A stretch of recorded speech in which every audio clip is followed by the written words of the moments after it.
Desculpem. Não está alto aqui. Muito boa tarde a todas as pessoas aqui presentes. É uma alegria grande estar lá, nossa terceira comissão temática, sem gerar ciúmes nas demais, então já quero pedir desculpas. Eu diria que é a mais importante delas, é a comissão temática que eu imagino que melhor expresse o espírito e o sentimento dessa nova formação do Conselho, que vem para dar uma contribuição efetiva nas mais diversas acepções ao problema da desigualdade. Essa é a determinação do presidente Lula, essa é a determinação do ministro Padilha, de modo que, para a gente, hoje é uma instalação bastante especial. A gente gostaria muito que essa tarde inaugurasse um novo capítulo da intensificação de um processo que o Conselho vem desenvolvendo desde o começo, desde a sua fundação, de ser um ator importante nas articulações sociais e governamentais do combate às desigualdades. A gente formou hoje essa mesa, que é uma mesa muito, muito especial. Para nós é uma alegria grande poder instaurar o Conselho nessa formação.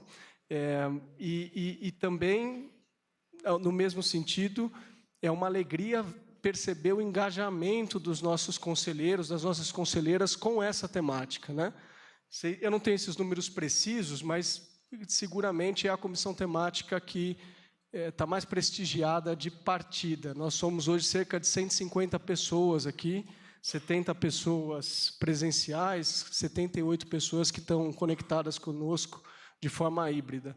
Então, temos uma responsabilidade grande para conseguir usar toda essa energia e transformar isso num processo, numa atividade efetiva em relação ao combate às desigualdades.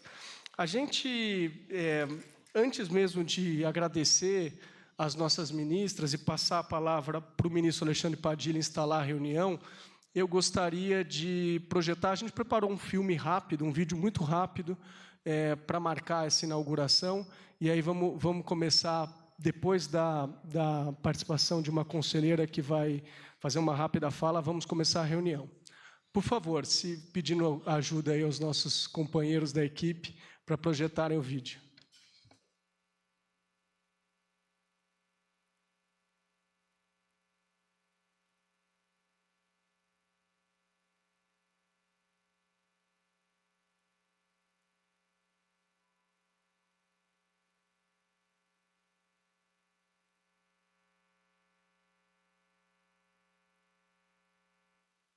Não é possível que numa reunião entre presidentes de países importantes a palavra desigualdade não apareça.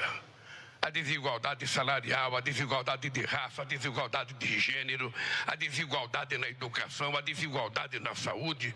Ou seja, nós somos um mundo cada vez mais desigual e cada vez mais a riqueza está concentrada na mão de menos gente e a pobreza concentrada na mão de mais gente. Se nós não discutirmos essa questão da desigualdade, e se a gente não colocar isso com tanta prioridade quanto a questão climática, ou seja, a gente pode ter um clima muito bom e o povo continuar morrendo de fome em vários países do mundo. Nossa responsabilidade de homens e mulheres de uma autarquia, da CNBB, das figuras públicas, do legislativo, do executivo, da economia para as pessoas. Desse lugar de que é mais do que uma frase de efeito ou do que um jargão. Esse lugar precisa ser visto como lugar de classe, como lugar de gênero, como lugar da negritude, da relação da desigualdade, seja ela pela renda, seja ela pela desigualdade racial, com esse olhar da economia, mas com esse olhar social, menos com o olhar de quem vê a minoria, de quem vê o lugar apenas da representatividade, mas de quem olha o debate da qualificação e da representatividade como algo que precisa estar colocado. Essa qualificação precisa estar na nossa formulação. Quando a gente olha as pesquisas, apontando que 92% dos trabalhos de limpeza são compostos por mulheres negras, mas esses são elementos que fazem diferente quando o Conselho participa de um fórum pela redução da desigualdade, quando a gente amplia o diálogo com os movimentos sociais, que é vida, é a gente falar de uma economia para as pessoas. Vocês sabem, conselheiras e conselheiros, que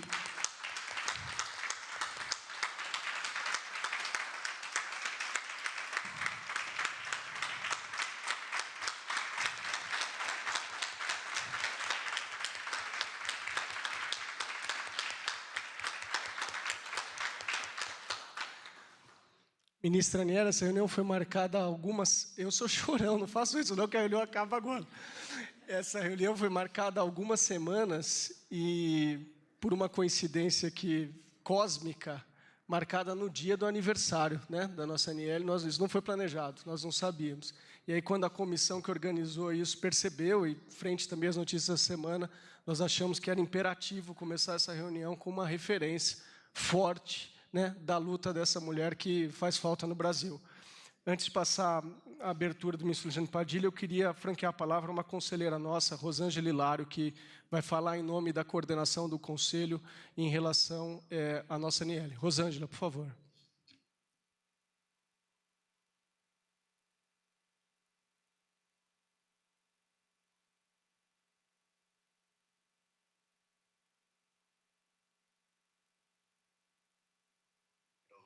Acho que agora sim. Vocês estão me ouvindo? Sim, sim, conselheiro. Sim, estamos ouvindo. Ótimo. Boa tarde a todas as pessoas presentes. Eu vou ler uma poesia feita pela minha colega do Piauí, Elaine Nascimento, que se chama Marielizar o Mundo. Eu falo daqui, eu falo de lá, eu falo de todo lugar, porque eu sou semente. Eu fui arrancada, eu fui explorada, eu fui explodida, eu me liberei e me espalhei. Por todo lugar, porque eu sou semente. Não puderam me parar, brotei em todo lugar. Raízes eu fiquei, conexões estabeleci. Com mulheres negras, aquilombei. Mulheres negras, decidi. Com mulheres negras, assumi que somos semente. E a tudo vamos conquistar. E juntas vamos produzir, pois nosso futuro é transformar, marielizar o mundo, que é nosso lar. Ministra Aniele Franco, Marielle vive cada vez que uma menina preta sobe o tablado e recebe o diploma. Marielle vive cada vez que um jovem troca o fuzil por um livro. Marielle vive cada vez que uma mãe celebra a vitória de um filho. E Marielle vive cada vez que uma ministra da Igualdade Racial sobe o morro para tomar contato com os seus. Viva Marielle!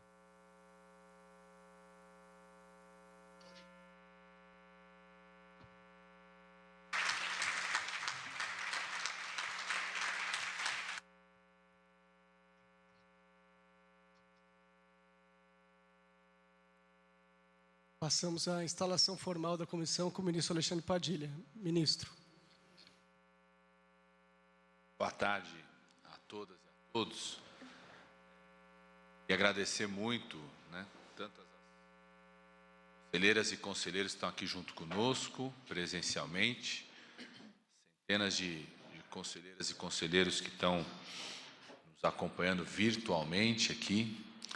Agradecer muito a nossa ministra Aniele Franco, a nossa ministra Cida, a presidenta do Banco do Brasil, Tarciana, né? Fazer uma menção específica, nossa querida Janja Lula da Silva, que tem uma preocupação muito grande, um estímulo muito grande em acompanhar esse debate do nosso espaço do Conselho de Desenvolvimento Econômico e Social Sustentável, o Conselhão, e ela queria estar aqui hoje, né? Inclusive a gente ajustou a data por conta disso, mas por conta até do próprio procedimento eletivo aí que o nosso presidente fez no dia de ontem, foi cancelada tanta a agenda dele, reduziu a agenda dela, teve hoje de manhã, né, Cida, numa iniciativa importante, um acordo no tema do combate ao assédio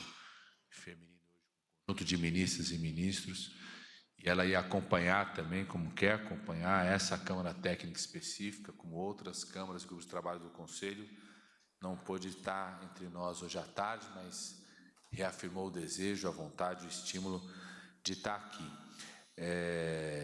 Eu não tenho nem muito o que falar aqui hoje, né? E a gente tem essa oportunidade de ter duas grandes ministras e que, além de serem grandes coordenadoras de políticas públicas, representam uma marca importante da desigualdade no Brasil.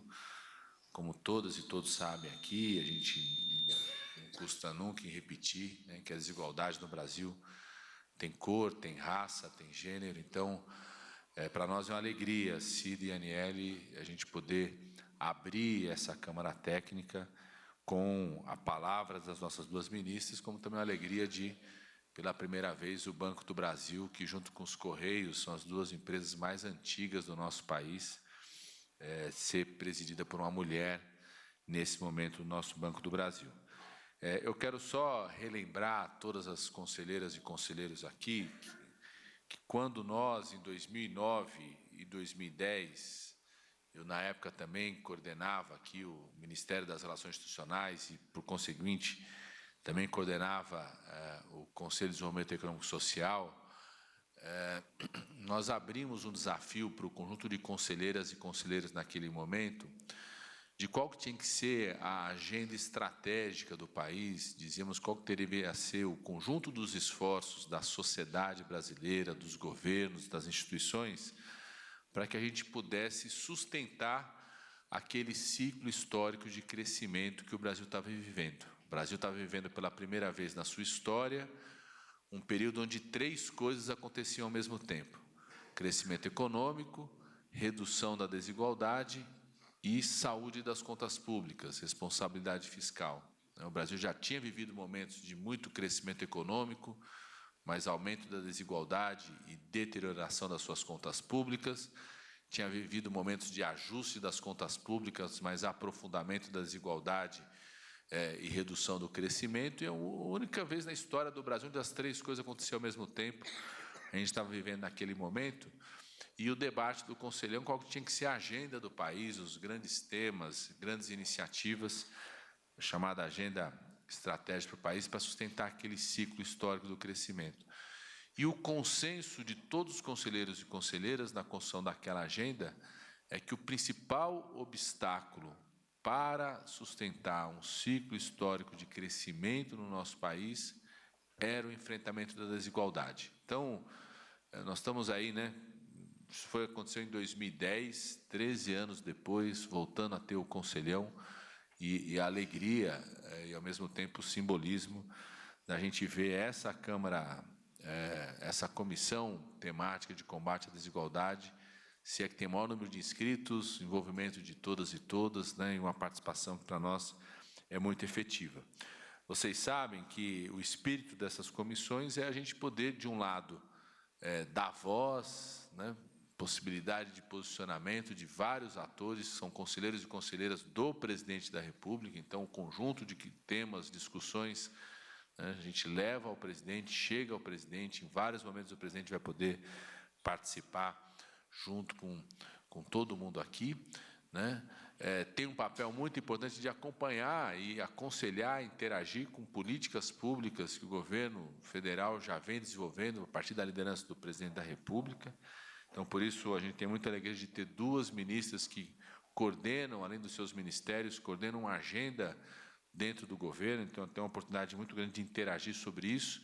Mas também, para nós, é sempre um momento de encontro para que iniciativas concretas aconteçam. Então, a gente está muito feliz também de, no dia de hoje, no Conselho, vai ter a assinatura de um acordo de cooperação entre o Ministério da Igualdade Racial e o Banco do Brasil, mostrando que é possível, além de debater, construir propostas para o presidente da República, propostas para o governo federal, agendas para a sociedade e para o Congresso Nacional, o Conselhão também ser um espaço de encontros e de iniciativas concretas, né, que mudem também a realidade das nossas empresas, das nossas entidades, dos nossos sindicatos, dos movimentos sociais, das instituições onde cada um e cada uma participa aqui, né, fazendo com que esse movimento de construção de políticas públicas, ele aconteça por iniciativas do Executivo, mas construa laços, né, e experiências concretas no âmbito da sociedade. Então, estou muito felizes, viu, Aniele, Cida e Tarciana, que a gente possa instalar essa comissão com a fala, né, a participação de duas ministras que coordenam agendas decisivas para o debate da desigualdade no país e, ao mesmo tempo, já assistir nessa instalação da comissão uma iniciativa concreta que envolva uma empresa, aqui no caso uma empresa pública, mas seja estímulo para as várias empresas privadas aqui. E nós sabemos, né, Paulo, na preparação da comissão, na coordenação também da comissão e do próprio Conselho, que tem outras dimensões da desigualdade que todo mundo quer tratar e nós vamos tratar. Nós fizemos uma opção no debate, tanto com a comissão, com a coordenação, de que a gente começasse a tratar dessas duas dimensões que são estruturantes e decisivas da desigualdade no país, o tema do gênero e o tema da raça.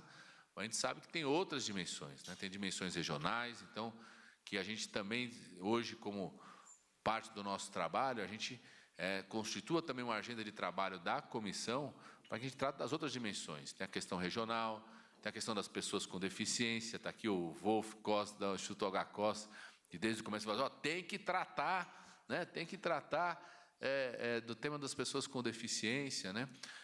Tem a dimensão das iniquidades que são desenvolvidas ou não enfrentadas pelas políticas públicas, né, pelos sistemas nacionais de políticas públicas que nós construímos, pelas políticas públicas, às vezes elas não dão conta de enfrentar as iniquidades, ou às vezes elas aprofundam as iniquidades, né? Tem a dimensão de populações vulneráveis, né, que certamente a gente vai poder trazer aqui. Então, eu acho que também a gente tem uma tarefa hoje, além de ouvir e interagir com as nossas duas ministras, com essas duas agendas públicas do governo federal, além de saudar uma iniciativa concreta, a gente poder também construir uma agenda de trabalho da comissão que a gente possa dar voz, dar espaço, dar centralidade para outras dimensões da desigualdade que tem no nosso país. Então, dando esse pontapé inicial aqui, queria agradecer mais uma vez, e eu já posso passar para as nossas duas ministras aqui, ou Paulo, passar? Tá bom. Então, agradecer aqui. A Aniele disse que eu sou o ministro mais fanfarrão do governo, é verdade. Eu bagunço mesmo. Tem aquela música do Chico Saia, desorganizando, que a gente se organiza, não é isso? Então, a gente vai trocando aqui. Então, obrigado mesmo em passar aqui para o Paulinho Pereira e de fato, para nós, né, uma coincidência cósmica, como disse aqui o Paulinho, a Daniela chegou aqui, ela não estava sabendo, foi uma surpresa, falou, se prepare que nós vamos fazer uma homenagem a Marielle, né, que a gente faça uma marielinização da nossa sociedade, como disse aqui a nossa conselheira Rosângela. Passar a palavra aqui para o Paulinho.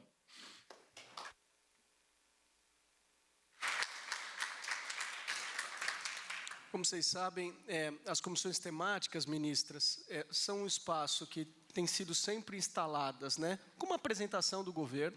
Então, a primeira reunião é uma reunião para que o governo conte um pouco do que está pensando. Hoje a gente escolheu essa tônica que é central na comissão. São os próprios conselheiros que criam as pautas, tá, das comissões.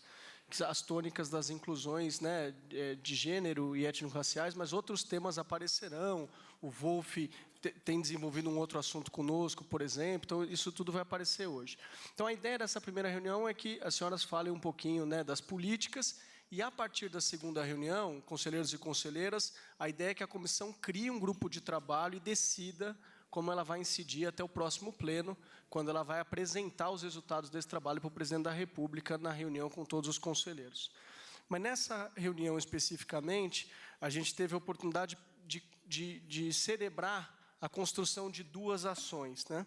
Em primeiro lugar, dentro das ações dessa comissão temática, foram planejadas iniciativas especificamente com o Ministério da Igualdade Racial. Embora a pauta da comissão, como a gente disse, vá além da questão da inclusão racial, a ideia é que a gente assine hoje aqui um protocolo de intenções que tem como objetivo fomentar a troca de ideias, a organização de ações concretas, afirmativas, para ampliar a inclusão e o acesso a serviços públicos de qualidade aos cidadãos mais vulneráveis, que incluam pessoas pretas e pardas, mulheres, indígenas, pessoas com deficiências e em outros grupos. Além, portanto, do protocolo que vai ser assinado entre a SRI, que coordena o Conselhão, e o MIR, o Ministério da Igualdade Racial também tem ações planejadas com o Banco do Brasil. Nossa presidenta vai falar disso já também, nossa ministra também. E nós vamos também aproveitar esse momento para falar, celebrar, assinar esse começo de um processo de construção de ações conjuntas numa iniciativa em que o Banco do Brasil toma a dianteira, né, e cria uma referência que várias das empresas, que inclusive estão representadas aqui no Conselhão, poderão imitar e poderão buscar referências. Então, em primeiro lugar, queria convidar o ministro Alexandre Padilha e a ministra Aniele para assinarem o termo de parceria entre o Ministério da Igualdade Racial e a SRI.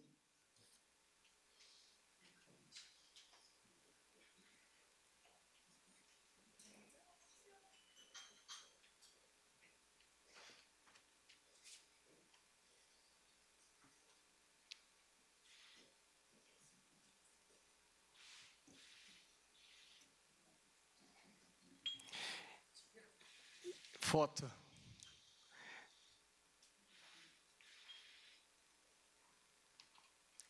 Em seguida, nós vamos coletar a assinatura da ministra Aniele e da presidenta Tarciana Medeiros para o termo de parceria entre o MIR e o Banco do Brasil. O ministro Alexandre Padilha será testemunha desse termo aqui, viu, ministro? Enxerido, vulgo enxerido.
Muito bem.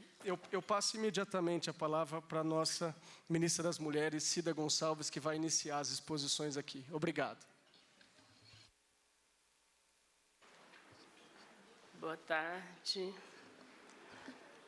Primeiro, parabenizar a Câmara, né, a Comissão de Combate à Desigualdade, dizer da importância dela no processo de construção de um Brasil justo e igualitário, né, para homens e mulheres, para negros e brancos.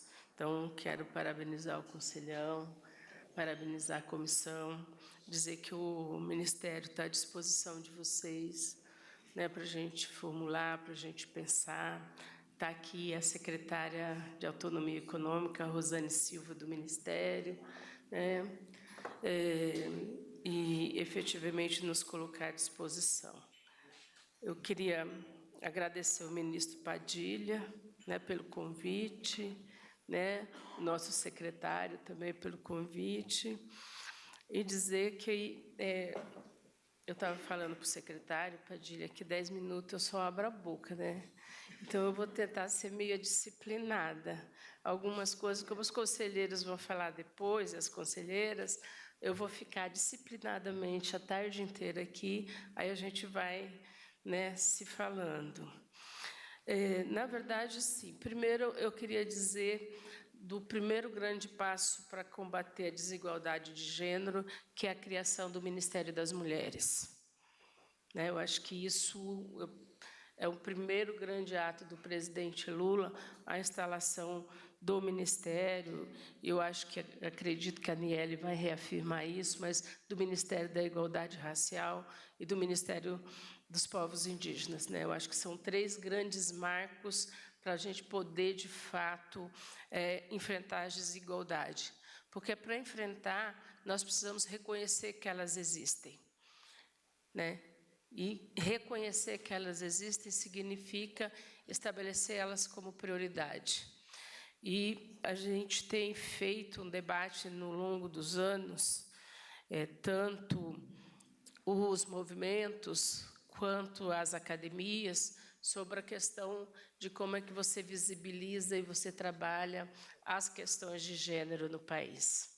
Então, assim, eu acho que queria começar dizendo isso, para que nós possamos, então, a partir daí, ter o início da fala. E discutir a questão da desigualdade de gênero, e no nosso ministério, nós começamos com um princípio básico, que é enfrentar o que nos últimos anos, eu não trabalho com 4 anos, eu trabalho com 6 a 10 anos, né, que é a questão do enfrentamento perene e perverso que tem sido feito com relação à questão das mulheres. Primeiro, começou todo um debate sobre a questão da ideologia de gênero. Quem não acompanhou esse debate no Brasil? Junto com a discussão da ideologia de gênero, que nunca existiu, que nunca, né, foi colocado e tratado, porque o que existe é um conceito de análise das desigualdades, e é isso que é o conceito de gênero, e principalmente das desigualdades entre homens e mulheres, né? Terminou você se fazendo um discurso sobre a questão da escola sem partido, né? A escola do aumento da homofobia. Então, você foi criando espaços de uma perversidade que vai tirando e limitando tudo aquilo que foi as conquistas, os estudos e as lutas das mulheres durante décadas e séculos. Então, assim, eu acho que é importante trazer isso. E, nesse sentido, você discutir a desigualdade desse parâmetro, né, que é um parâmetro perverso, o Ministério das Mulheres ele tem o papel mais estratégico ainda. Então, ele está nesse lugar. Dessa forma, ele tem um papel estratégico, e o presidente Lula, então, com isso dá o sinal de que essa desigualdade será enfrentada no campo que tem que ser enfrentado, que é no campo da grandiosidade que é o tema, né? Então, não cria um Ministério dos Direitos Humanos, Igualdade, né, que a gente chama das letrinhas, né? Mas cria um Ministério das Mulheres, um Ministério da Igualdade Racial e o Ministério dos Povos Indígenas. Então, demarca no campo de que esse governo já sabe, reconhece e quer trabalhar essa questão da desigualdade. E falo isso porque um dos grandes desafios que nós vamos ter, que nós estamos enfrentando no Ministério, ministro Padilha, é exatamente que todos os nossos documentos estão baseados no conceito de gênero. Eu não posso discutir desigualdade entre homens e mulheres se eu não discutir a partir de um conceito estabelecido, estudado e científico. Porque tem que dizer, é um pressuposto da ciência. Não foi inventado nem criado. A academia estudou. A academia provou a existência dessas desigualdades. E os números provam. Portanto, todos os nossos documentos e os parâmetros das políticas públicas que nós vamos traçar para o Ministério está dentro do parâmetro do conceito da desigualdade de gênero. Então, isso é a primeira questão. Isso nos traz alguns elementos fundamentais que eu queria trazer para o Conselho, porque nós vamos ser parceiras, né? Pelo menos foi o que o Padilha e o Paulo falou. Então, nesse aspecto, eu queria trazer as diversas desigualdades que nós enfrentamos. Não é só uma. Então, nós temos a desigualdade da pobreza. Dentro da questão da pobreza e da exclusão, as mulheres é que são as mais excluídas, que são as mais pobres e as que mais sentem. E dentre as mulheres, nós vamos ter as mulheres negras, que estão abaixo ainda.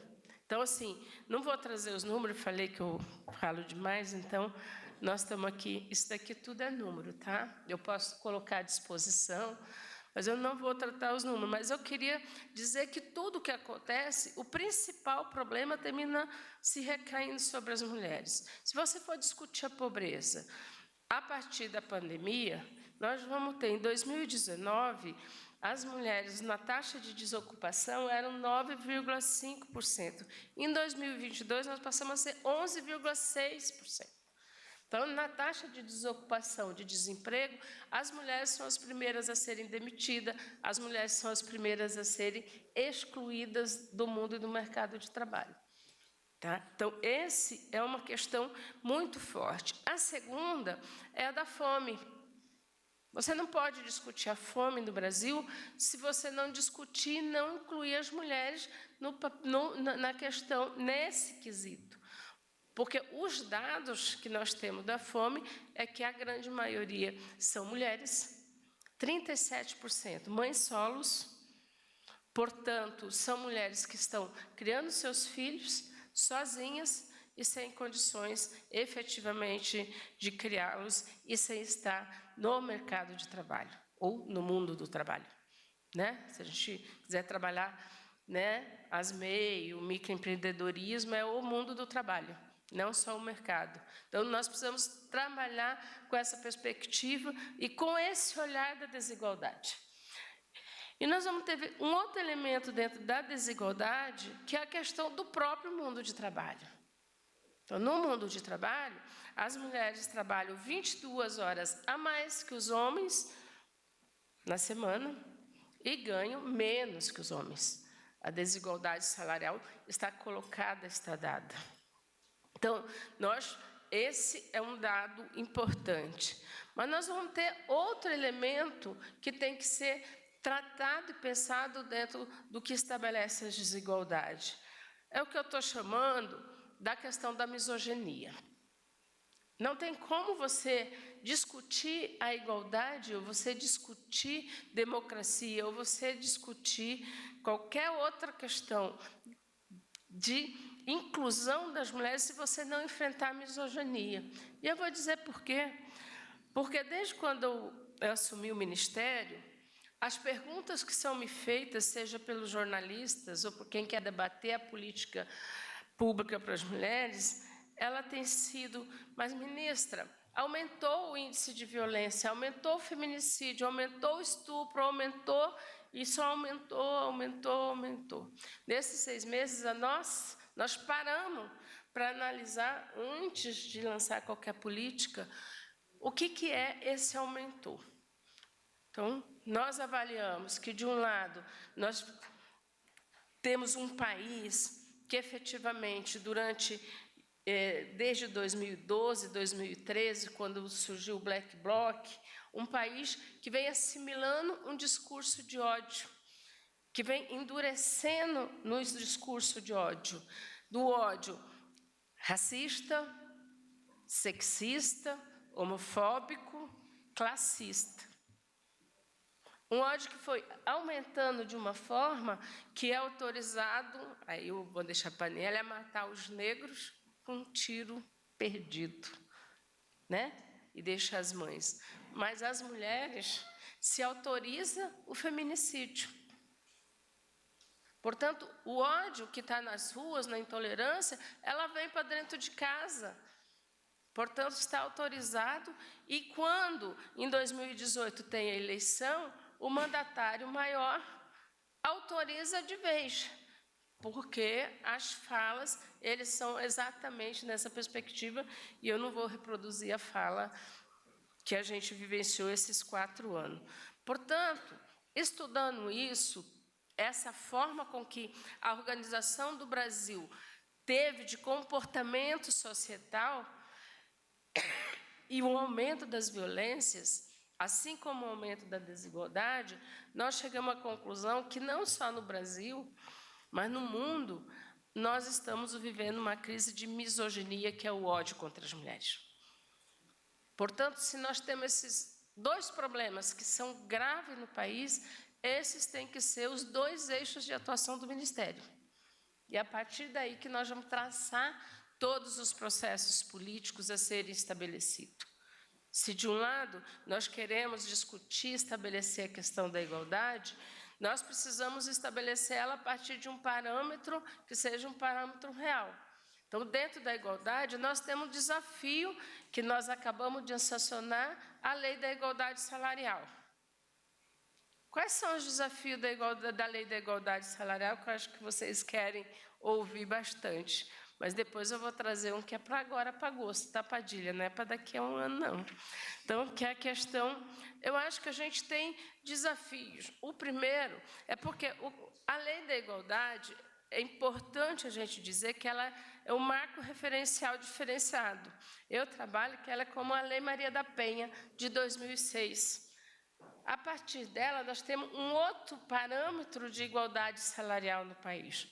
E se nós formos capazes de avançar na implementação dela, nós vamos ter outros parâmetros de discussão da igualdade de gênero no país. E esse é o desafio que ela traz. Portanto, implementar é um desafio e é estratégico, e nós não podemos falhar na implementação da Lei da Igualdade Salarial. Então, com isso, o que eu quero trazer? Quero trazer alguns elementos que são fundamentais que a gente vai ter que discutir coletivamente.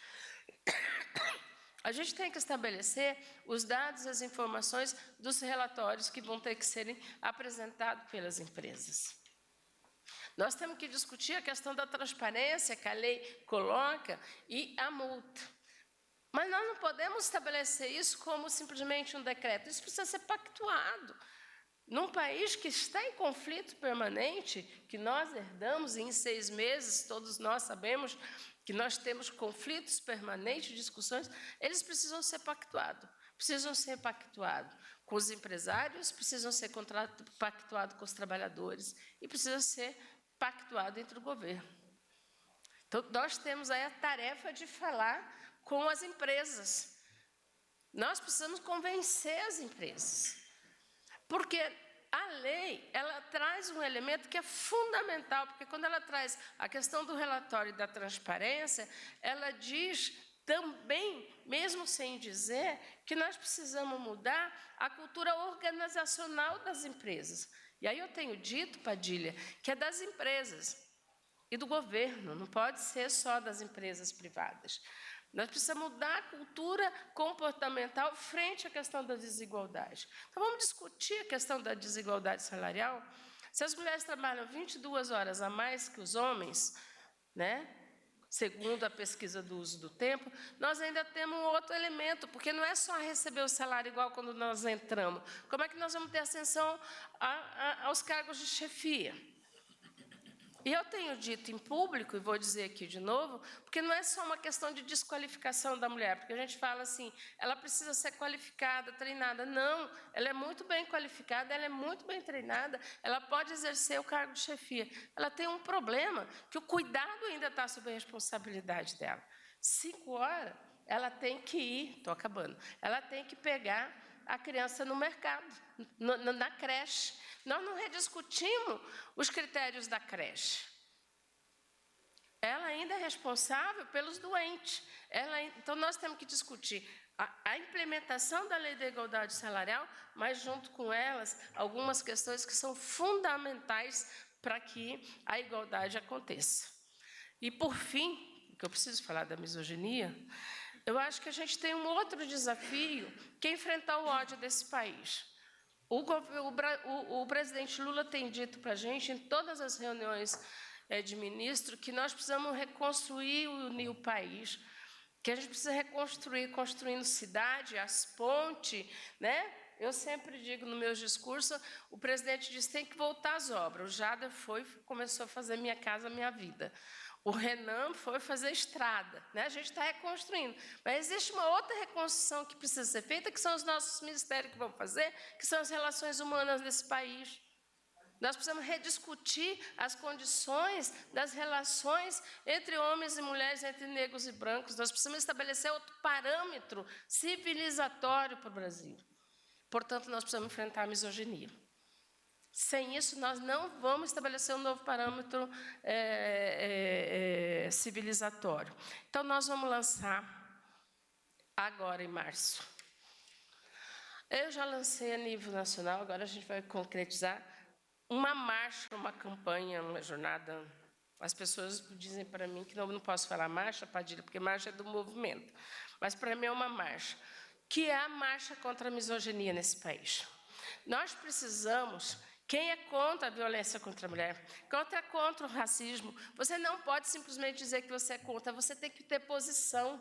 Você tem que falar, você tem que convencer, tem que ir para o boteco e discutir isso, tem que ir aonde na igreja tem que discutir isso. Nós precisamos fazer o debate sobre o ódio contra as mulheres. Não é possível que o Brasil se cale diante de 75 mil estupros, com um aumento de 37% de criança de 0 a 5 anos. Não é possível que esse país esteja calado diante desse dado. Não é possível que ninguém esteja indignado com essa informação. Não é possível que dos 75 mil estupros que saiu nos dados do Fórum Brasileiro de Segurança Pública, a grande maioria das vítimas são de 0 a 17 anos. E, para encerrar, eu quero dizer, eu tenho um relatório comigo, que é sigiloso, então não vou dizer nem estado, nem lugar, nem ninguém, mas que está lá no depoimento, o cara dizendo, Padilha, que uma menina de 13 anos é muito velha. Diz um senhor de 60 anos. Portanto, é esse nível de discussão que nós precisamos enfrentar. As nossas meninas de 13 anos têm que estar brincando, têm que estar na escola, têm que estar em outros processos, fazendo capoeira, não podem serem violentadas. Os dados ainda mostram que a questão da violência contra as meninas e meninos é dentro de casa, é por familiares. Uso na via pública é das mulheres adultas, mas de meninas é dentro de casa, é por um familiar, é por um vizinho, é por um amigo. Então, nós precisamos fazer uma discussão sobre família. Que família é essa que nós temos? A família que violenta as nossas crianças, que acabam com a vida das nossas crianças? Que família que nós queremos? E eu quero uma família, eu sou a favor da família, mas eu quero uma família civilizatória, que as crianças tenham condições de viver nessa família e não de serem maltratadas. Então, assim, eu trago isso porque, a partir de agosto, 17 de agosto, nós estamos trazendo as ministras do Mercosul, porque esse não é um problema só do Brasil, está no problema no mundo. Nós queremos discutir no âmbito do Mercosul, e eu tenho corrido o país. Eu tenho falado em todas as assembleias legislativas, tenho tentado falar com todos os governadores. Já falei com 13, faltam alguns. Para que, de fato, esse enfrentamento à misoginia seja de todos nós. E, para encerrar, não é uma questão que tem que ser só das mulheres. É importante que os homens gravem vídeo, coloquem no Instagram, falem, discutam, coloquem esses números e a indignação. Porque a questão da desigualdade de gênero não pode ser um problema das mulheres. No governo federal, eu tenho discutido que tem que ser um problema do governo federal, dos 37 ministros e ministras e do presidente Lula. Na sociedade civil tem que ser um problema de todos os empresários, tem que ser o problema de todos os trabalhadores. Porque, senão, nós não vamos ter um Brasil civilizatório. Nós podemos até avançar na questão de diversas políticas de inclusão. Nós podemos até avançar na economia, mas nós não vamos acertar no plano civilizatório de um país democrático, justo e saudável para as mulheres, para os negros, para os índios, para os deficientes. Obrigada.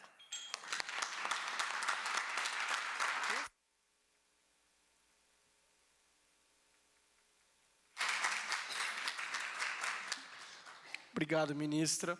Eu quero fazer 2 comentários antes de passar para a nossa ministra Aniele. Primeiro, que a senhora vai ouvir quando os conselheiros e os coordenadores falarem, o Conselho tem se organizado para pôr à disposição do Ministério das Mulheres parte da sua capilaridade e do ativismo no processo de fiscalização e de implementação do PL da Igualdade. Então, a gente quer dizer que essa parceria que a senhora está conclamando vai acontecer, porque dependendo do Conselho, a gente estava conversando agora há pouco sobre isso, e o Conselho está muito empenhado em ajudar o Ministério a fazer com que essa lei vire realidade no Brasil, né? Então, conte conosco, ministro. Depois, a emoção aqui do começo me fez descumprir um acordo nosso, que era o seguinte: a gente tem hoje uma conselheira com deficiência visual presente, e ela corretamente nos cobrou: olha, vocês estão fazendo os eventos e não estão fazendo a autodescrição, né, para as pessoas que, inclusive, podem estar acompanhando pela IBC, pelas redes sociais, e que queiram saber, né, como são as pessoas que estão lá falando. Então, eu vou, pedindo desculpa, que foi culpa minha, eu devia ter dito isso, vou fazer minha autodescrição, vou pedir para o ministro Padilha e para a ministra Cida fazerem, e, em seguida, nós vamos ouvir a nossa ministra Aniele. Tudo bem? Então, eu sou um homem de média altura, branco, mais calvo do que eu gosto de admitir, e processo acelerado de calvície, de barba, com óculos. Ministro Padilha, se o senhor puder fazer a autodescrição, ministra Cida também, e passamos para a ministra Aniele. Eu sou um homem branco também, de cabelos cinzas, grisalhos. Estou vestindo aqui um paletó azul, uma camisa branca, xadrez, uma gravata também azul, e aqui ao meu fundo está a logomarca aqui do Governo Federal, Brasil, União e Reconstrução. Bom, eu tenho 1,5 m, quando uso salto chego a 1,56 m, mas hoje eu não estou de salto. Então, eu e a Aniele já temos um pacto, a gente não tira foto uma do lado da outra.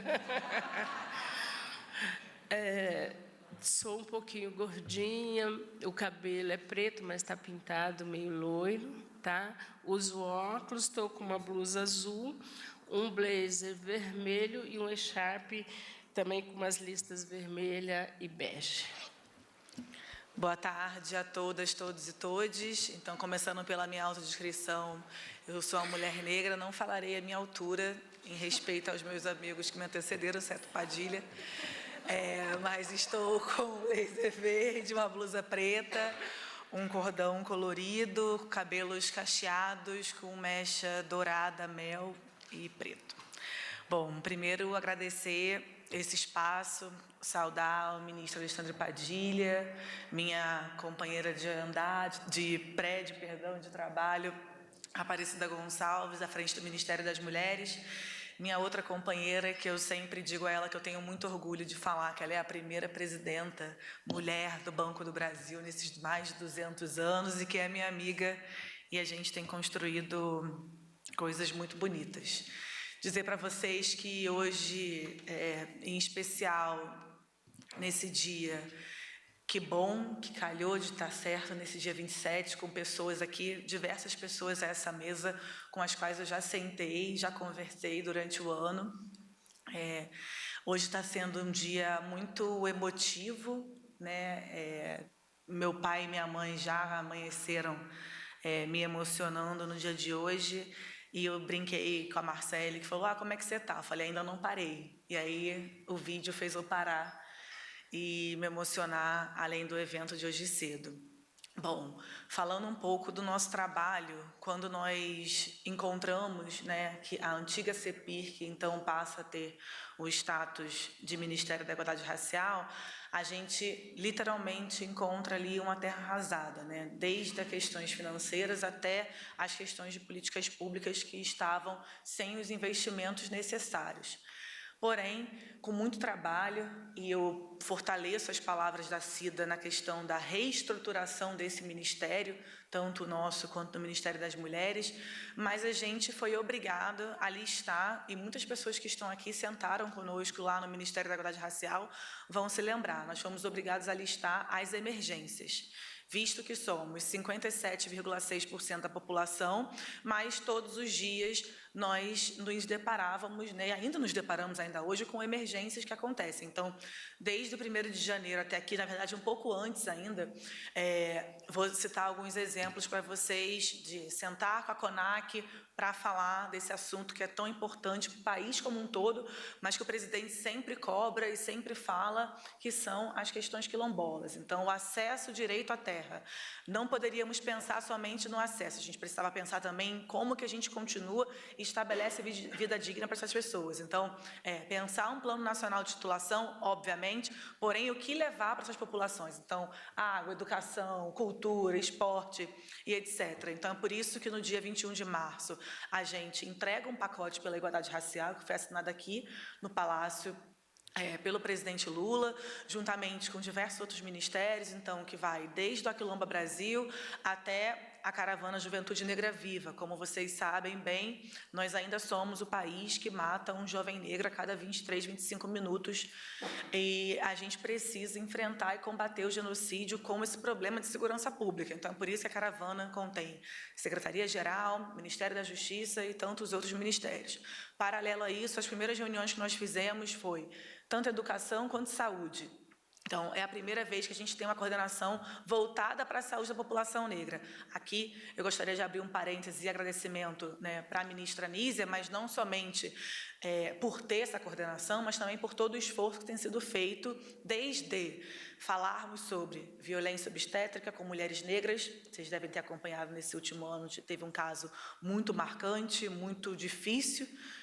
Qualquer mulher ouvia aquele relato. Paralelo a isso, a crescente média de suicídio da população negra, vista que não tem acesso à saúde, educação, emprego e etc. E também, não menos importante, a saúde psicológica dessas mães quando perdem seus filhos ou suas filhas para a violência do Estado.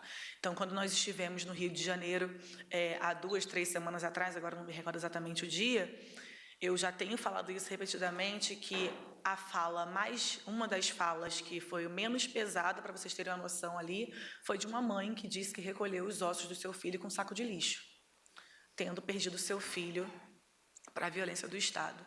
Então, esse cuidado com essas mulheres, como um todo, tem que existir. Então, quando a gente pensa um programa, né, de apoio, de cuidado para essas mães, eu estou falando pela minha mãe, eu estou falando de diversas mães que perderam seus filhos, que se a gente fosse colocar no papel de dados e números, a gente conseguiria lotar o Maracanã, para vocês terem uma noção de todo o país, do tanto de mães que choram a perda dos seus filhos. Bom, ainda diante disso, Kiko está aqui, o combate à fome. A população negra hoje que passa fome, a população brasileira que passa fome, mais de 70% são de pessoas negras. Então, não basta a gente pensar em saúde, educação, combate ao racismo, mas também as pessoas não estão comendo. E isso é, de fato, um dos maiores objetivos do presidente Lula, quando ele fala que a população precisa voltar a ter 3 refeições por dia.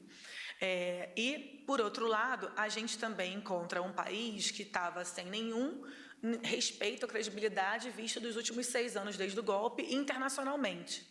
E aí calha, né, de acontecer, de eu estar à frente dessa pasta, onde eu já vinha fazendo um trabalho muito parecido com o que hoje a gente faz, mas obviamente não a nível de administração pública federal, que é levar o respeito e falar sobre violência política e a questão racial fora do país.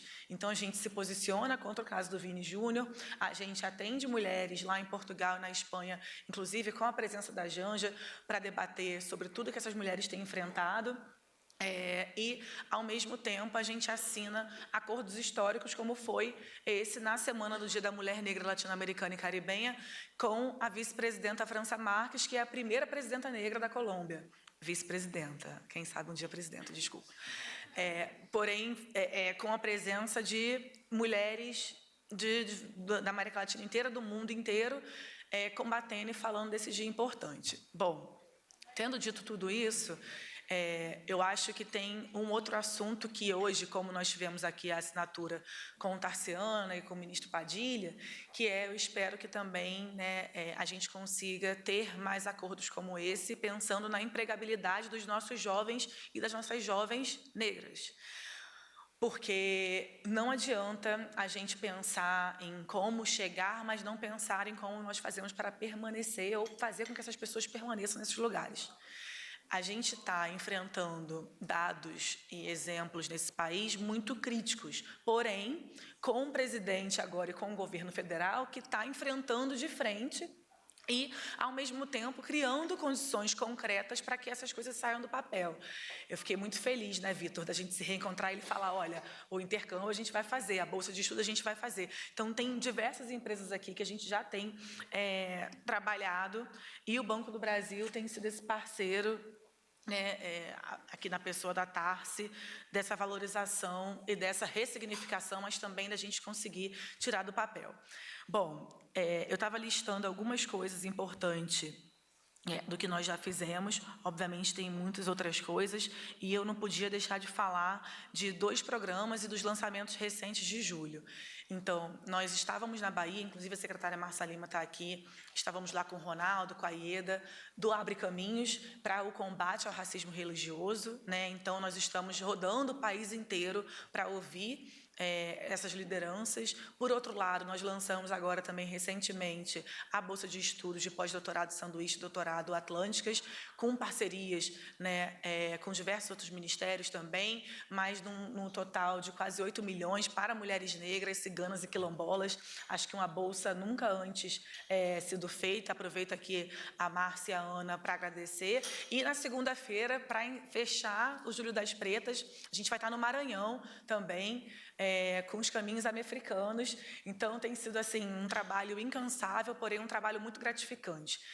A gente poder pensar na garantia da melhoria de vida digna para a população negra, principalmente quando a gente tem dados, como muito bem disse a ministra Cida Gonçalves, né? As mulheres negras, elas seguem sendo subrepresentadas e sobrerepresentadas. Quando a gente fala do subrepresentadas, a gente vê ali as mulheres totalmente fora dos espaços de decisão, espaços de protagonismos, onde historicamente deveríamos estar, porém sobre-representada nas violências, na falta de acesso à educação, à saúde, e não menos importante também de tocar nesse assunto que hoje de manhã nós estávamos juntas, eu, Cida, Janja, Esther, com o ministro da CGU e da AGU também, hoje ministro, perdão, da violência política.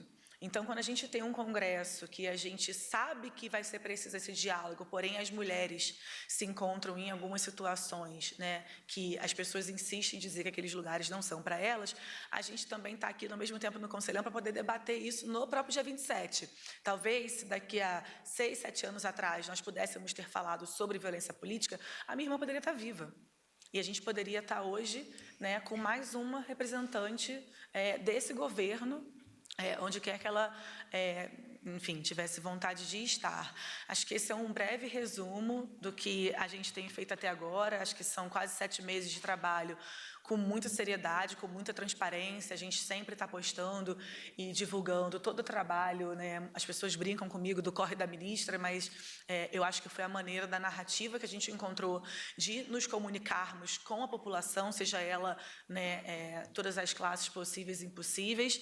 E finalizar dizendo para vocês que o Ministério da Igualdade Racial, toda a nossa gestão, está cada vez mais à disposição, né, que a gente segue fazendo um trabalho com muita seriedade, mas também entendendo os desafios, né, que nos são apresentados, e dizer que esse espaço, tanto aqui quanto lá, nós estamos com as portas abertas para que a gente possa construir cada vez mais. E, como diz o presidente Lula, agora a gente tem apenas 3 anos e alguns meses e a gente tem que correr contra o tempo, principalmente por sermos a maioria da população. Acho que tem muita coisa para entregar ainda até o final do ano, e eu sou muito feliz e grata por estar aqui ao lado de pessoas tão competentes que têm segurado a minha mão nesses meses de desafio, difíceis, mas que a gente segue firme, que a gente segue com a certeza de que temos uma missão na mão, para além dessa retomada da democracia, para além, né, do nosso líder maior, do nosso chefe, que está sempre ali entendendo, sabendo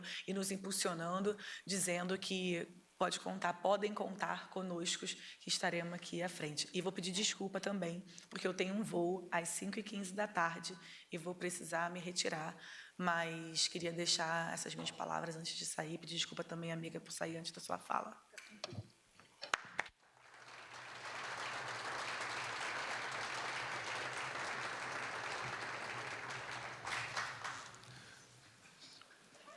Queria agradecer a ministra Aniele, dizer, ministra, que o Ministério da Igualdade Racial tem sido um parceiro de toda hora, viu, do Conselho. A professora Márcia esteve conosco várias vezes em vários eventos, agora esse protocolo. Então, a gente agradece muito o apoio forte de vocês desde a reconstrução do Conselho. Também faço uma referência rápida que uma dos membros, né, do nosso comitê gestor está organizando no dia 3, em São Paulo, um evento para discutir a temática das mulheres negras. A gente vai rodar convite para vocês muito em breve. Falando em parceiros, eu vou pedir a palavra da nossa presidenta do Banco do Brasil, Terceira Medeiros, que tem nos ajudado desde a primeira hora, né, presidenta? Foi, inclusive, uma das pessoas que viabilizou o nosso pleno lá no dia 4 de maio.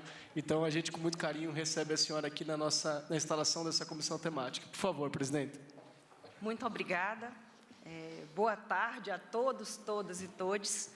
E olha a minha responsabilidade, falar depois do ministro Padilha, da ministra Cida e da ministra Aniele.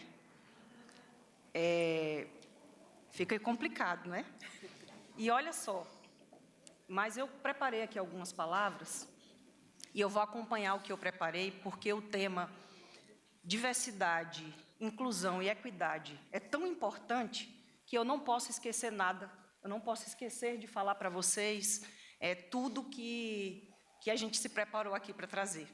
Então, eu vou acompanhar aqui as palavras que eu trouxe, ainda mais, né? Porque as palavras estão bonitas. E aí, falar depois deles fica difícil. Gente, mas é um prazer muito grande participar da instalação da Comissão de Combate à Desigualdade do Conselho de Desenvolvimento Econômico e Social, o nosso conselhão, em uma semana tão simbólica, no qual celebramos o Dia Internacional da Mulher Negra, Latino-Americana e Carimbenha. Eu quero muito agradecer ao convite do ministro Padilha. Muito obrigada, Paulo. Agradecer à ministra Cida e à ministra Aniele, com quem eu tenho a honra de assinar o protocolo de intenções, que nós assinamos agora há pouco e que é inédito entre o Banco do Brasil e os ministérios. A parceria prevê a troca de experiências e o apoio mútuo para fixarmos diretrizes e ampliar ações afirmativas de raça e gênero, promovendo o respeito à diversidade. Contempla iniciativas de estímulo à ocupação equilibrada dos espaços de liderança no Banco do Brasil. Formação, capacitação e letramento de clientes e de funcionários, porque nós temos a missão de conversar com os clientes a esse respeito. O Banco do Brasil tem 83 milhões de clientes, dos quais 41 milhões mulheres. Então, nós temos a obrigação de conversar também com os nossos clientes a esse respeito. Fomento ao empreendedorismo feminino e o fortalecimento de micro e pequenas empresas de empreendedoras negras. Nesse público, eu incluo mulheres autodeclaradas, pretas e pardas. E é importante tratar disso, porque nesse processo de letramento, a gente inclui muito mais mulheres, muito mais gente. Dentre outras ações que serão detalhadas e que serão divulgadas ao longo dos próximos meses, em parceria com os ministérios. Ministro Padilha, esse acordo que nós... Está escrito aqui, eu escrevi para dizer ministro Padilha para ele, para não esquecer, que é para lembrar para ele. Esse acordo firmado entre o Banco e o Ministério da Igualdade Racial é uma evidência concreta do potencial do Conselhão. Nós, através do Conselhão, podemos promover parcerias entre setores público, privado e sociedade civil organizada, para idealizar e realizar ações conjuntas que reduzam as desigualdades e apoiem as políticas públicas voltadas à construção de um país melhor. Nesse sentido, o Banco também seguiu o exemplo e entendeu o seu papel e está comprometido em contribuir com a redução das desigualdades, para a promoção da equidade, da inclusão e do respeito. Eu reafirmo aqui a vocês que a pauta da diversidade, equidade e inclusão está presente no Banco do Brasil desde o dia da minha posse. Lá, eu me dirigi à Janja, que ali, para mim, representava todas as mulheres do país, e falei para ela que o Banco do Brasil viveria a diversidade na prática desde o primeiro dia dessa gestão.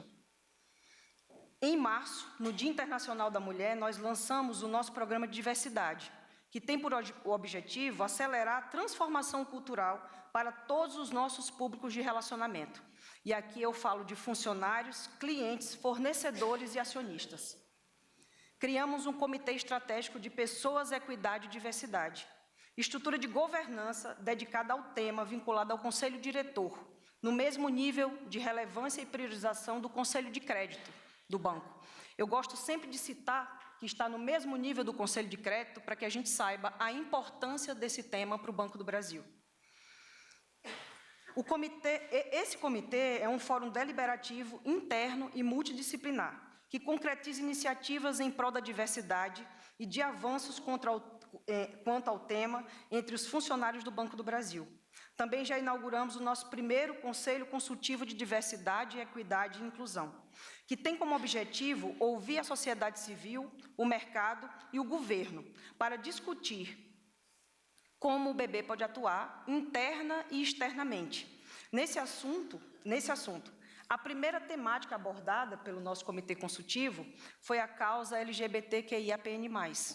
E ao longo de 2023 serão realizados mais 5 conselhos, com foco aos temas gênero, raça, etnia, neurodivergência, gerações e pessoas com deficiência. Ministra Cida, está aqui também para eu dirigir para você, viu, ministra? A equidade de gênero do Banco do Brasil já se iniciou pela formação do nosso Conselho de Administração, que é um dos conselhos mais diversos do mercado. E eu diria que é o conselho mais diverso do mercado financeiro. São 8 membros, são 4 homens e 4 mulheres, 2 negros e 2 LGBTQIAPN+, autodeclarados. O Conselho Diretor, pela primeira vez, possui 3 mulheres. É a primeira vez em 215 anos, ministro. Entre os 8 cargos de vice-presidência. Até dezembro de 2022, apenas uma mulher no Banco do Brasil tinha ocupado um cargo de vice-presidência. Então, no Conselho Diretor do Banco, nós somos 4, hoje. Eu brinco que foi a primeira vez em 215 anos que o banheiro feminino do 16º andar foi utilizado.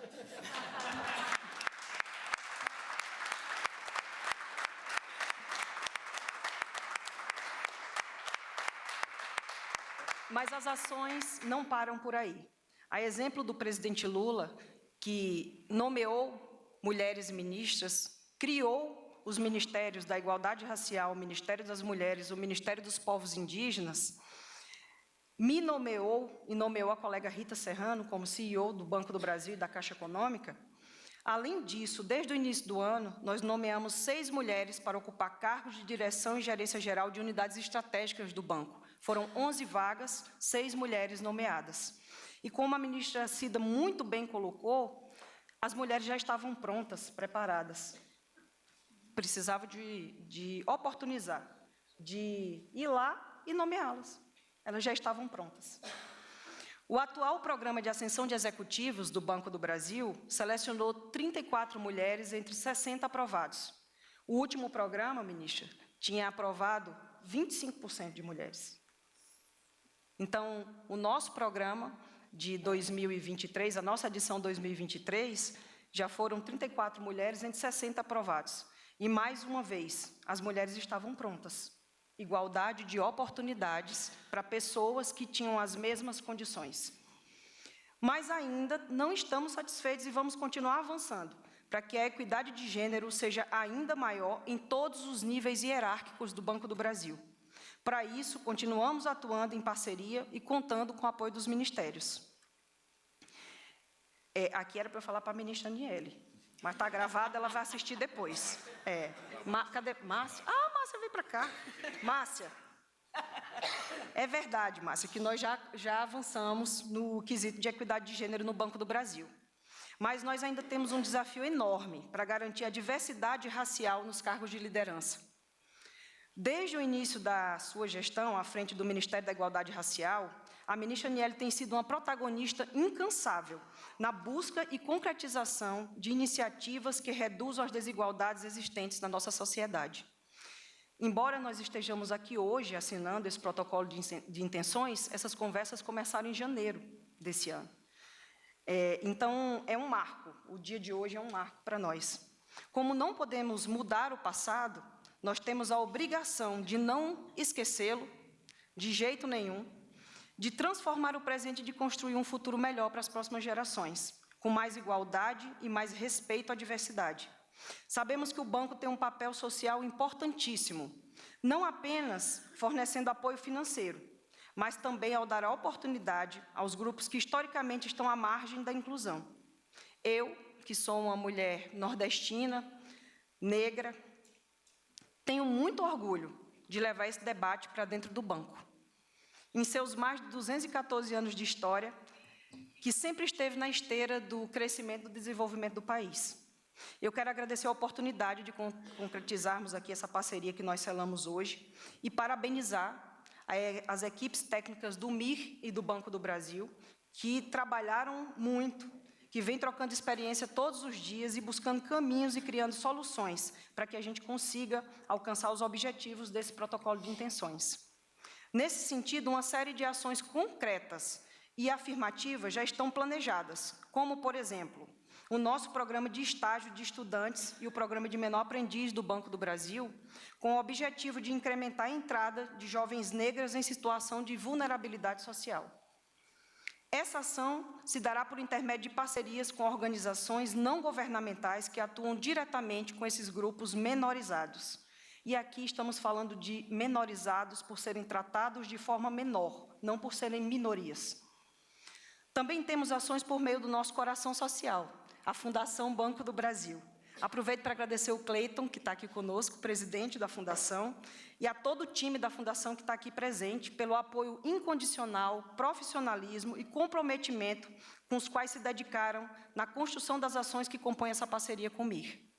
Construiremos um diagnóstico que vai orientar o lançamento do edital para apoio a iniciativas de geração de emprego e renda, capacitação e fortalecimento dos princípios associativistas e de economia solidária, com foco principal na participação de mulheres negras. Outra iniciativa prevista para outubro é o lançamento de um novo edital do Prêmio Fundação Banco do Brasil, de Tecnologia Social, que terá bonificação especial para recortes de gênero, raça e etnia. Internamente, nós estamos revendo a nossa estratégia corporativa. Eu sempre digo ao mercado, o Banco do Brasil é disciplinado na condução da estratégia corporativa, que é construída de maneira colaborativa dos funcionários. Ela é uma estratégia de longo prazo com revisões anuais. E nessa revisão que nós estamos fazendo esse ano, nós vamos criar indicadores que aumentem a participação das mulheres, pessoas negras, indígenas e outros grupos subrepresentados em cargos de liderança. Essa ação caminhará em conjunto com a nossa adesão, como empresa embaixadora, aos 3 movimentos da Rede Brasil do Pacto Global da ONU. São elas lideram, raça é prioridade e salário digno, que estabelecem, respectivamente, os compromissos de termos 30% de mulheres na liderança até 2025, 30% de pessoas negras ou outras etnias subrepresentadas também em cargos de alta liderança até 2025 e 100% de salário digno para todos os funcionários até 2030. Essa última ação também será exigida dos nossos fornecedores. Essas são apenas algumas das iniciativas que já estão endereçadas, entre várias outras que já concretizamos no âmbito do compromisso que selamos hoje. Aqui eu quero finalizar me dirigindo aos conselheiros que estão aqui presentes e aos que estão nos acompanhando através do Teams, para colocar a equipe do Banco do Brasil à disposição para que nós ampliemos cada vez mais essas discussões, para que nós busquemos cada vez mais soluções em conjunto e para que tenhamos a busca por um país com mais equidade, com mais igualdade e com mais inclusão. E eu adorei o verbo. Nós vamos marializar as organizações desse país. Muito obrigada, gente.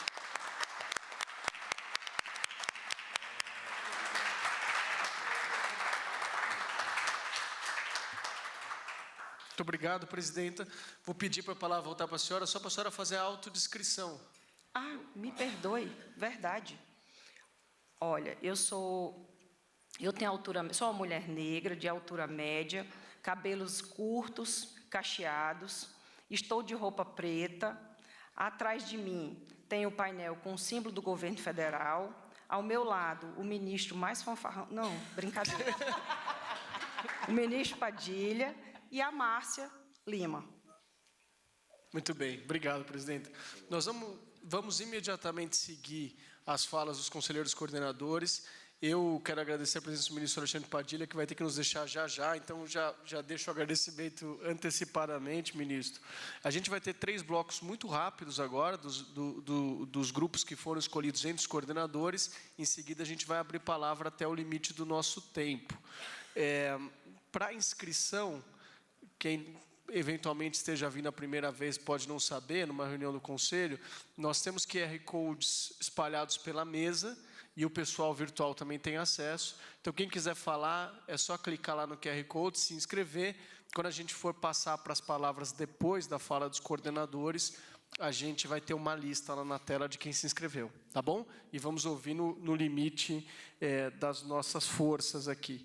Eu queria só fazer um anúncio, que tem uma série de coisas que estão por aparecer e que estão sendo trabalhadas pelo grupo coordenador. Mas uma coisa bacana, viu, presidenta, que eu acho que pode ser pensada com o Banco do Brasil e com a nossa ministra Cida, é que está sendo construída pelos conselheiros, juntamente com o MIR e com um centro de pesquisa em Harvard, o Guilherme está aqui representando, Guilherme, bem-vindo, um curso de letramento racial para servidores públicos, que vai ser um conteúdo do Conselho, com o MIR, com Harvard, e espero que com o Ministério das Mulheres também a gente possa construir pautas. E a gente está preparando para que até o final aí do semestre a gente possa ter a primeira edição. Então, logo mais vamos ter notícias disso. Eu passo agora para o primeiro bloco. Nós vamos ter, em geral, 2 conselheiros falando por bloco, nesse especificamente 3. Eu queria fazer 2 avisos. Primeiro, pedir bastante rigor dos conselheiros com tempo, a gente está sugerindo 3 minutos para cada um. Segundo, pedir que os conselheiros, viu, Caio, você que vai abrir a fila aí, façam a autodescrição também e ajudem a limpar a minha barra aqui, depois de eu ter esquecido de trazer esse tema no começo do evento. Então, o primeiro bloco que vai discutir desigualdades socioeconômicas, eu passo primeiramente a palavra ao nosso conselheiro Caio Magri. Caio, por favor, o microfone está indo aí.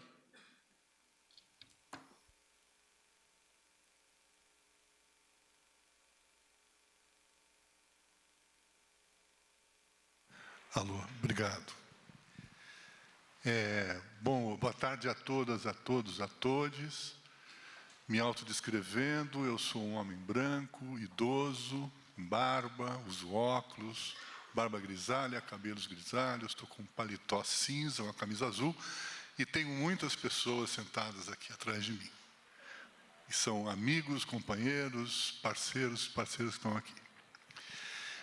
Primeiramente, eu queria cumprimentar o ministro Padilha, a ministra Cida, a presidenta Tarciana, a Márcia e o Paulo Pereira, conselheiros e conselheiras. Eu também fiz, viu, presidenta Tarciana, um textozinho aqui para tentar ficar no meu tempo.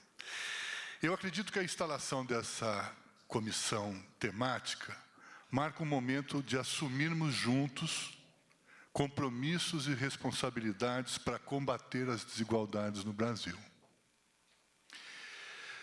A comissão tem 77 integrantes, num total de 245 conselheiros e conselheiras.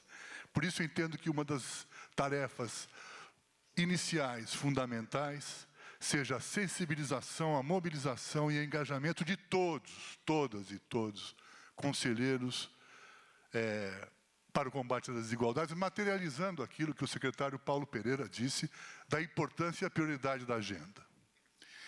E aqui eu quero destacar, porque é perceptível a necessidade de termos mais interlocução plural na comissão, especialmente com o setor privado. Eu queria fazer dedicar essa minha fala, que é o meu trabalho no Ethos. É fundamental o papel do setor privado, na possibilidade e na capacidade de, reforçando a fala da ministra Cida, é possível contribuir para o combate às desigualdades. Seja nas suas políticas internas das empresas, a presidenta Tarciana acabou de dar vários exemplos, seja nas suas práticas empresariais e seja nas suas decisões estratégicas corporativas.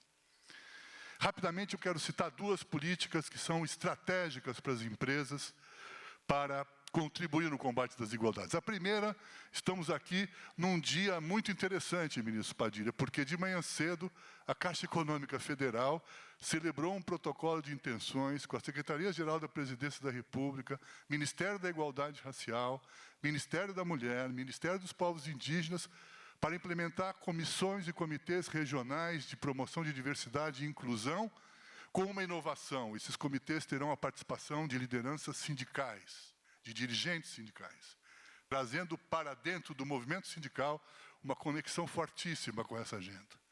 Então, e o Banco do Brasil acabou de nos dizer aqui tudo que vai... Portanto, esse dia precisa talvez ser um dia marcado anualmente, né? 27 de julho, por vários motivos.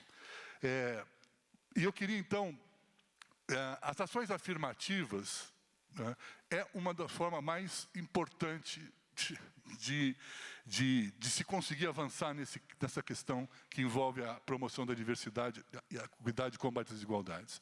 Eu acho que é um exemplo bom para todos os setores, essas duas iniciativas do Banco do Brasil e da Caixa Econômica. Uma segunda questão que me parece fundamental, e foi tratada pelo presidente Lula na sua primeira frase nesse vídeo, é estabelecer metas para a redução das abissais desigualdades salariais com forte transversalidade racial e de gênero nas empresas do Brasil. Nós fizemos uma pesquisa com a Época Negócios, que foi agora em maio publicada, o Ethos, que apontou que somente 15% das empresas pesquisadas tinham algum programa de metas de redução salarial interna, mas sem qualquer transparência, dados, metas, etc. Se vocês forem lembrar, eu quero dar esse exemplo, me desculpe o tempo. Em 2019, a CVM lançou a primeira lista aberta de salários dos principais dirigentes das companhias de capital aberto do mercado da B3. Entre os 20 maiores, nós fizemos lá um estudo muito rápido. O primeiro salário era do setor financeiro, não podia ser diferente. E fizemos uma conta para imaginar qual era a proporção com um gerente responsável geral de uma agência bancária, portanto, uma responsabilidade enorme, não é, presidente Tatiana? Quantas vezes a diferença salarial entre esses dois trabalhadores? 256 vezes. Isso é um dado e que continua sendo atualizado aí conforme vai se passando os anos. E, por fim, então, portanto, é uma outra questão fundamental de responsabilidade e governança das empresas e das suas decisões corporativas, estratégicas, para reduzir as desigualdades. E, por fim, eu não podia deixar de lembrar que eu tenho uma expectativa muito grande com isso. Lembrar que a participação das lideranças empresariais na construção de uma reforma tributária, sob princípios da justiça social, progressiva, saudável, sustentável, seria uma contribuição histórica para o Brasil. E, portanto, me dirijo aqui especialmente ao segmento empresarial do Conselho.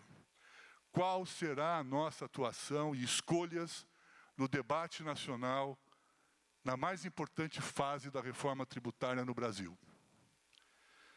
Fundamental e desafiador, certamente, porque precisamos criar iniciativas e políticas públicas capazes de responder permanentemente. Porque uma sociedade mais justa e igualitária é melhor para todas, para todos e para todos. Obrigado.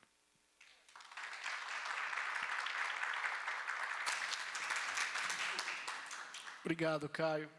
Em seguida, a conselheira Mônica Veloso. Bom dia, boa tarde, né, a todas, a todos e todes.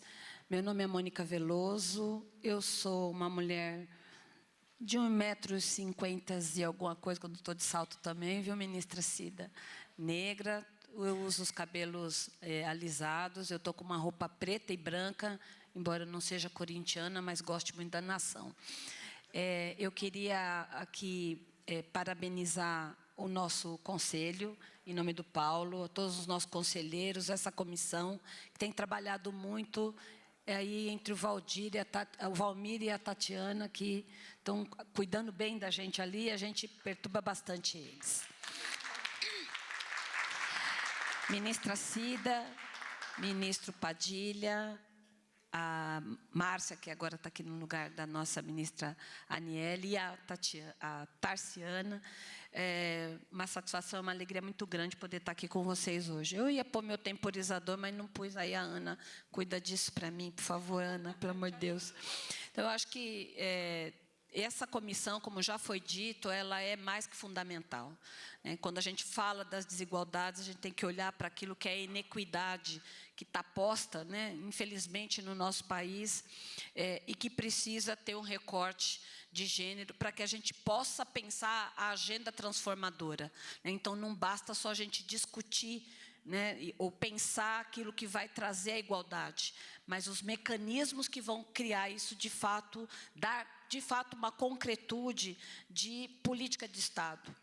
A gente podia discorrer aqui muitas questões que colocaram a questão da desigualdade como eixo central. Nós podemos falar do desemprego, e é óbvio que para combater o desemprego a gente tem que falar do emprego. Mas não é qualquer emprego, a gente precisa falar do emprego de qualidade, o emprego que dê condições de trabalho decente. E aí, algumas das questões, ministros, que tem para nós, do movimento sindical, fundamentais, é a agenda do trabalho decente. Aquilo que vai colocar na questão central dessa política pública as mulheres, os jovens, a população preta e as condições que esses segmentos de alijamento que foi, infelizmente, não é só do que a gente viveu ou está vivendo de 2016 para cá, do golpe para cá, mas de políticas que não foram densificadas, de políticas que não foram constituídas como políticas de fato de emancipação, de fato de inclusão social. Então, é importante a gente falar aqui de algumas questões. As convenções 110, 111, a número 100, na verdade, e a 111, que tem uma relação de aplicação. A gente precisa falar aqui da Convenção 189, que precisa de regulamentação para o trabalho doméstico. Nós precisamos falar da implementação, regulamentação, aplicação e implementação da 190, Cida, que trata sobre a questão do assédio sexual e da violência no local de trabalho, e é bom a gente esticar isso para aquilo que a Aniele trouxe aqui, que é a violência institucional, e a violência política. Nós precisamos falar da responsabilidade compartilhada da 156. Então, quando a gente fala de desigualdade, se eu vou gerar emprego e não olhar para a economia do cuidado, eu não vou ter condições de dar às mulheres, especialmente, as oportunidades de acesso a esse mercado e a essa inclusão. Foi dado um passo fundamental nesse último dia 3 de julho, que foi a igualdade salarial. E a gente sabe que implementar isso não vai ser fácil, não só nas convenções coletivas, ou naquilo que seja as relações de trabalho. Tem que ter um esforço muito capilarizado de toda a sociedade para a gente garantir, de fato, que isso se implemente. Mas tem algumas questões, e eu sei que eu já passei o tempo, mas tem 4 aqui, que para mim são fundamentais e eu preciso dizer. Vou pegar aqui para ler, que senão não vai. A igualdade de oportunidades vai permitir com que as mulheres façam escolhas melhores a elas próprias, para suas famílias e para suas cidades e comunidades. Por isso, esperamos que a lei promova não apenas ganhos econômicos, mas principalmente uma mudança de cultura e de comportamento no Brasil. O trabalho decente, como eu disse, é condição fundamental para aquilo que se supera na pobreza e das desigualdades sociais e a consolidação da nossa democracia. A geração de empregos de qualidade, com a retomada da política da indústria nacional, que precisa estar casada com empregos de qualidade e repartição dos ganhos derivados do crescimento econômico resultante. Promover para as mulheres, para a população negra, juventude, LGBTQIA+, e pessoas com deficiência, políticas ativas de geração de trabalho e renda, que eliminem as desigualdades de acesso, permanência e remuneração no mercado de trabalho.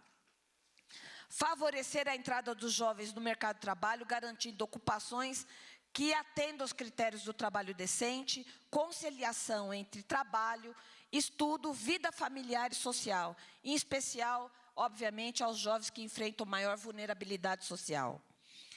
Regulamentação da Convenção 189 do trabalho doméstico, o investimento local e regional, respeitando a diversidade, ministro, que as potencialidades produtivas, que a gente sabe que tem diferenças de uma região para outra, e o quanto isso pode potencializar as questões econômicas, sociais e de geração de emprego e qualidade de vida.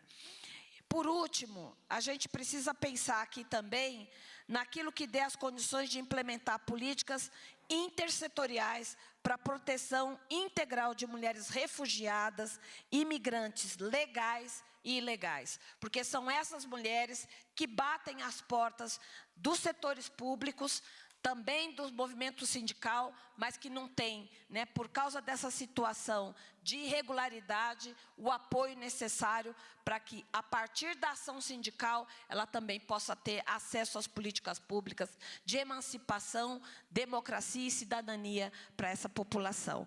Eram essas palavras que eu queria deixar aqui, agradecendo muito a oportunidade, colocando o movimento sindical brasileiro, no que diz respeito à nossa representação na força sindical, à disposição do Conselho e também dos ministérios que aqui estão presentes. Marielle presente e viva entre nós. Obrigada.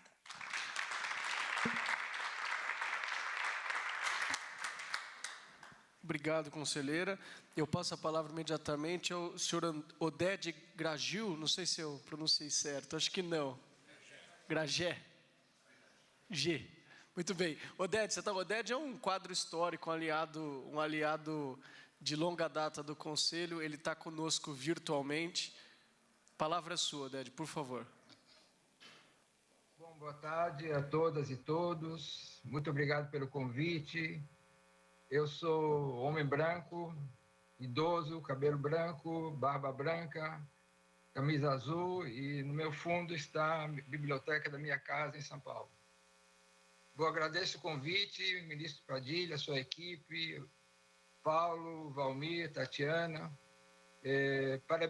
Parabenizo os conselheiros e as conselheiras por ter escolhido essa comissão para atuar. Porque, no nosso ponto de vista, não há nada mais importante no Brasil do que tentar diminuir as nossas enormes desigualdades. Não há país que dê certo com essas desigualdades. As desigualdades fomentam uma sociedade de conflito, de confronto, um terreno fértil para fortalecimento e surgimento de sistemas e regimes autoritários. Todos os países no mundo que têm melhores indicadores sociais, ambientais, culturais, políticos, econômicos, invariavelmente são países com menor desigualdade.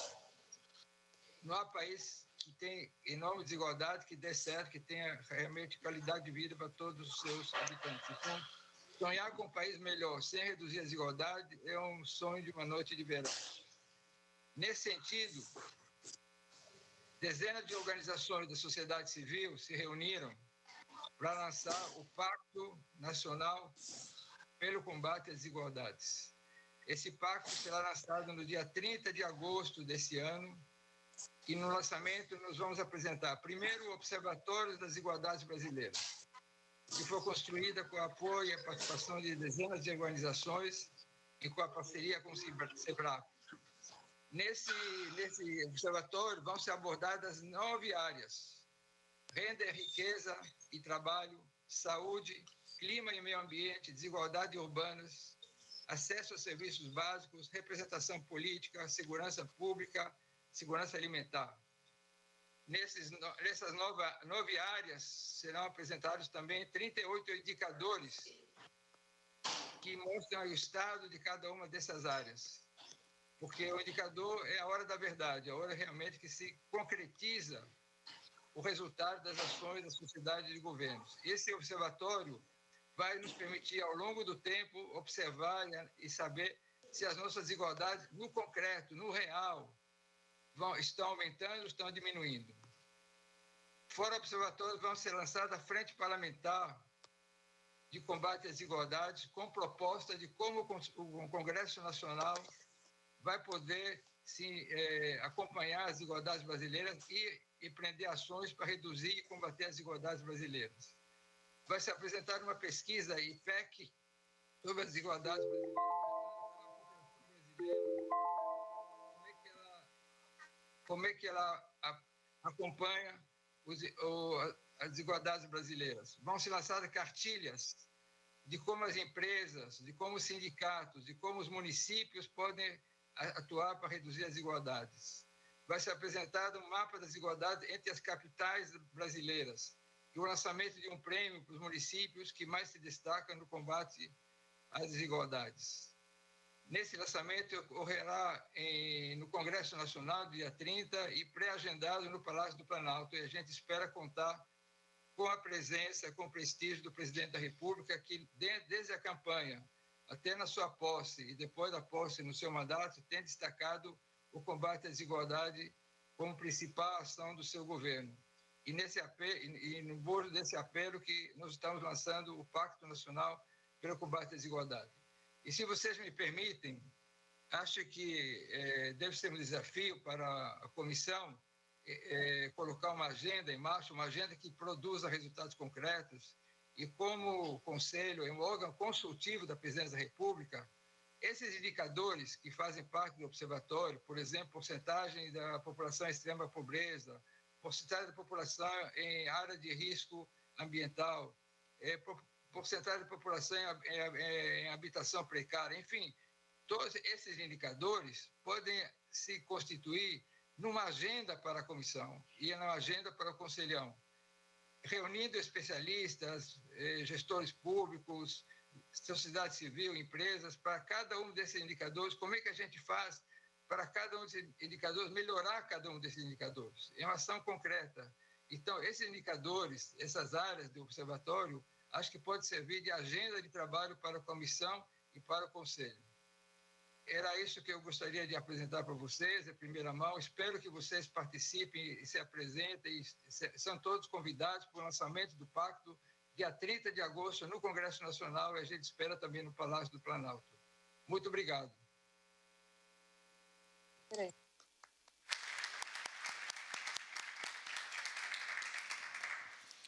Obrigado, Oded. E só fazendo o registro a você, ao Caio, que está muito engajado nesse tema, contem com o Conselho. A ideia é que a gente possa ser um instrumento de divulgação, proliferação dos resultados que vocês vão produzir nesse observatório. Nós estamos bem empolgados com isso e a comissão vai pensar, não é?